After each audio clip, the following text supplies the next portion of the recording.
ಮದುವೆ ವಿಚಾರದಲ್ಲಿ ತೊಂದರೆಯಾಗುತ್ತಿದೆ ಅಂತ ಜಾತಕ ತೋರಿಸಲು ಬಂದ ಯುವತಿಯೋರ್ವಳ ಮೇಲೆ ದೇವಸ್ಥಾನದ ಅರ್ಚಕ ಅತ್ಯಾಚಾರ ಎಸಗಿದ ಹೀನ ಕೃತ್ಯ ಚಿಕ್ಕಮಗಳೂರಿನ ಮೂಡಿಗೆರೆ ತಾಲೂಕಿನಲ್ಲಿ ನಡೆದಿದೆ. ಈಶ್ವರ ಪಾರ್ವತಿ ದೇವಸ್ಥಾನದ ಅರ್ಚಕ ಕೃಷ್ಣರಾವ್ ಯುವತಿಯ ಮೇಲೆರಗಿದ ಕಾಮುಕ.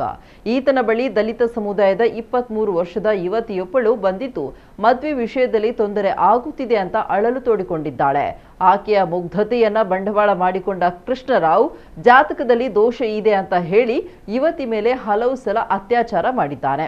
ಇದೀಗ ಈ ಯುವತಿ ಬಣಕಲ್ ಪೊಲೀಸ್ ಠಾಣೆಯಲ್ಲಿ ದೂರು ದಾಖಲಿಸಿದ್ದು, ಈ ದೂರನ್ನಾಧರಿಸಿ ಪೊಲೀಸರು ಆರೋಪಿ ವಿರುದ್ಧ ಪ್ರಕರಣ ದಾಖಲಿಸಿಕೊಂಡಿದ್ದಾರೆ.